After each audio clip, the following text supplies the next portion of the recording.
Hi guys, இன்றைக்கி என்ன வீடியோனா பாண்டிச்சேரியில் வந்து எந்த பொருள் எடுத்தாலும் 149 கடை வந்து போட்டிருந்தாங்க. இந்த கடை வந்து பார்த்திங்கன்னா பாண்டி டு வழுதாவூர் ரோட்டில் தான் வந்து லொக்கேட் ஆகிருக்கு.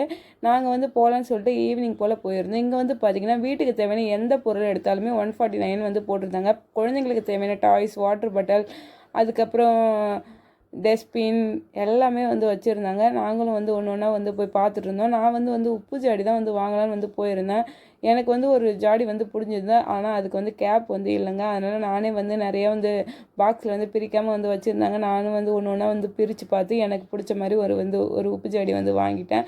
அதுக்கப்புறம் வந்து பார்த்திங்கன்னா பிளாஸ்டிக்கில் வந்து நிறைய வந்து பிளேட்டு, பவுல்ஸ் எல்லாமே நிறைய வந்து வச்சுருந்தாங்க. அது எல்லாத்தையுமே பார்த்துட்டு போயிட்டு இருந்தோம். அப்புறம் வந்து பார்த்திங்கன்னா கர்டைன்ஸுமே வந்து இருந்தது. நான் வந்து எனக்கு பிடிச்ச மாதிரி ஒரு கர்டைன்ஸுமே வாங்கிட்டேன். அதுக்கப்புறம் ஸ்லிப்பர்ஸ் எல்லாமே வந்து நிறையவே இருந்தது. 150க்கே பாப்பாங்க தான் வந்து ஸ்லிப்பர்ஸ் எல்லாமே போட்டு பார்த்து அவங்களுக்கு பிடிச்ச மாதிரி வந்து ஒரு ஸ்லிப்பருமே வந்து வாங்கினோம். அதுக்கப்புறம் சில்வரில் அயன்லலாம் வந்து பார்த்திங்கன்னா நிறைய வந்து வீட்டுக்கு தேவையான பொருட்கள் வந்து நிறையவே குண்டா அந்த மாதிரிலாம் இருந்துச்சுங்க. அது எல்லாத்தையுமே பார்த்துட்டு அதுக்கப்புறம் நான் வந்து மேட்டு வாங்கலாம் தான் வந்து போயிருந்தேன். மேட்டுமே பார்த்தேன், நல்லா இருந்துச்சு. அதுக்கப்புறம் எனக்கு பிடிச்ச மாதிரி வந்து ஒரு மேட்டுமே வந்து வாங்கினேன். வாங்கிட்டு நாங்கள் வந்து பார்த்திங்கன்னா வந்து பில் போட்டு வீட்டுக்கு வந்து கிளம்பிட்டோங்க. நீங்களும் போய் ஷாப் பண்ணால் வந்து ஷாப் பண்ணுங்கள், நல்லாயிருக்கு. இந்த வீடியோ பிடிச்சிருந்தா லைக் பண்ணுங்கள். இந்த மாதிரி வீடியோனா பார்க்க நம்ம சேனலை சப்ஸ்கிரைப் பண்ணி சப்போர்ட் பண்ணுங்கள் ஃப்ரெண்ட்ஸ். நெக்ஸ்ட் வீடியோவில் பார்க்கலாம். அது வரைக்கும் பாய்.